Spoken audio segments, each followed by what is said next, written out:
उसके सामने एक ऐसी सच्चाई खड़ी है जिसका जवाब आसान नहीं है। एक तरफ उसका मौजूदा पति लैरी है, जिसके साथ उसने जिंदगी का सबसे लंबा सफर तय किया, और दूसरी तरफ उसका पहला पति ल्यूक है, जो पिछले 67 सालों से आफ्टर लाइफ में उसी का इंतजार करता रहा है। वह कपड़े बदलती है और रेयान से पूछती है कि उसे क्या करना चाहिए। तो रेयान कहता है कि मैंने तुम्हारी फाइल पढ़ी है और मुझे पूरा भरोसा है कि तुम सही इटर्निटी और सही इंसान चुन लोगी। उसी पल दरवाजे के बाहर ल्यूक आ खड़ा होता है। जोआन हड़बड़ाहट में दरवाजा बंद कर देती है। उसके मन में बस यही चल रहा होता है कि मैं अब शादीशुदा हूं, लेकिन रेयान उसे समझाता है कि सब ठीक हो जाएगा और उन दोनों को अकेला छोड़कर चला जाता है। उधर एना और लैरी इस उलझी हुई स्थिति पर बात करते हैं। एना मानती है कि ल्यूक बेहद हैंडसम है और उसने पूरे 67 साल अपने सच्चे प्यार का इंतजार भी किया है, लेकिन लैरी भी अपनी सच्चाई बताता है कि जोआन के साथ उसने जिंदगी का सबसे बड़ा हिस्सा बिताया है, बच्चों की परवरिश की है और एक पूरा परिवार खड़ा किया है। इसलिए एना और लैरी मिलकर यह सच्चाई जोआन के सामने रखने का सोचते हैं। इधर जोआन और ल्यूक साथ टहलते हुए बात करने की कोशिश करते हैं, लेकिन समझ नहीं पाते कि शुरुआत कहाँ से करें। तभी कुछ सुरक्षाकर्मी एक आदमी को गिरफ्तार करने आते हैं जो अपने इटर्निटी से भागने की कोशिश कर रहा होता है। ल्यूक जोआन को आफ्टर लाइफ के नियमों के बारे में समझाता है और आखिरकार उससे अपने दिल की बात कह देता है कि वह आज भी उससे उतना ही प्यार करता है और दशकों से यह कहने का इंतजार कर रहा था। ल्यूक कहता है कि बस एक मौका चाहता था ताकि वे फिर से साथ हो सके, और जोआन को किस करने की कोशिश करता है, लेकिन जोआन घबराकर उसे रोक देती है और मुझे सोचने के लिए थोड़ा समय चाहिए कहकर वापस अपने कमरे में लौट आती है। थोड़ी देर बाद ल्यूक से अपने बर्ताव को लेकर अपराधबोध महसूस करते हुए वह फिर से ल्यूक का सामना करने के लिए खुद को तैयार करती है, लेकिन जब वह दरवाज़ा खोलती है तो सामने ल्यूक की जगह लैरी खड़ा होता है। लैरी उसे अलग अलग इटर्निटी ऑप्शंस दिखाने लगता है, लेकिन जोआन कहती है कि अब सब कुछ बहुत ज़्यादा उलझ चुका है। माहौल हल्का करने के लिए लैरी उसे स्क्वाट्स करवाने लगता है, जो वे बूढ़े होने की वजह से पहले नहीं कर पाते थे।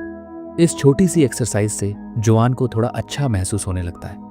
ये समझते हुए कि उसे समय चाहिए, लैरी कहता है कि वे बाद में बात करेंगे और उसके कमरे में रुकने की कोशिश करता है, लेकिन जोआन उसे बाहर निकाल देती है। बाहर आकर लैरी को पता चलता है कि वह अपने कमरे में भी वापस नहीं जा सकता, क्योंकि उसके 7 दिन पूरे हो चुके हैं। एना उसे अपने साथ बेसमेंट में ले जाती है। रास्ते में लैरी को पता चलता है कि जोआन का फेवरेट सिंगर डीन मार्टिन भी यहीं है। वह एना से जिद करता है कि वह जोआन और डीन मार्टिन की मुलाकात करवा दे, तो एना भी वादा करती है कि वह कुछ इंतजाम करेगी और लैरी को उसका बेहद छोटा सा कमरा दिखा देती है। अगली सुबह लैरी जोआन को सरप्राइज देने के लिए उसे उसके फेवरेट सिंगर डीन मार्टिन की एक खास परफॉर्मेंस दिखाने ले जाता है। जोआन उसे देखकर बहुत खुश हो जाती है, लेकिन जल्दी ही पता चलता है कि परफॉर्म करने वाला नकली डीन मार्टिन है, जो नशे में स्टेज से गिर भी पड़ता है। जब लैरी इस नकली सिंगर को लेकर एना से बहस कर रहा होता है, तो वह सिंगर जोआन के साथ फ्लर्ट करने लगता है। उसी वक्त ल्यूक वहां पहुंच जाता है और गुस्से में उस सिंगर को मुक्का मार देता है। इसके बाद ल्यूक जोआन को फूल देकर सरप्राइज देने की कोशिश करता है, लेकिन बातों बातों में लैरी और ल्यूक के बीच जोरदार बहस छिड़ जाती है। परेशान होकर जोआन, एना और रेयान दोनों को लेकर अपने कमरे में चली जाती है और अंदर दोनों से अकेले में बात करती है, जबकि लैरी और ल्यूक दोनों बाहर इंतजार करते हैं। इसी दौरान रेयान और एना अपने सीनियर्स को भी इस अनोखी स्थिति की जानकारी देते हैं। कुछ देर बाद लैरी और ल्यूक को अंदर बुलाया जाता है। एना बताती है कि चूंकि उनका मामला बिल्कुल अलग और ख़ास है, इसलिए जोआन को यह मौका दिया जाएगा कि वह अपने दोनों पतियों की इटर्निटीज़ में जाकर देख सके और उसके बाद यह तय करे कि वह किसके साथ अपनी इटर्निटी बिताना चाहती है। ये तय करने के लिए सिक्का उछाला जाता है कि पहले कौन जाएगा। ल्यूक जीत जाता है और जोआन को अपनी माउंटेन इटर्निटी में ले जाता है।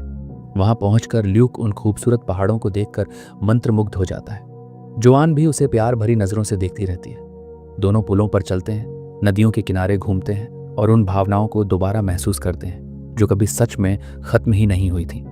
उधर लैरी इस बात से अंदर ही अंदर टूटने लगता है कि वह जोआन की उन गहरी यादों से कभी मुकाबला नहीं कर पाएगा जो उसके दिल में ल्यूक के लिए बसी हुई है। वह खुद को छोटा महसूस करने लगता है।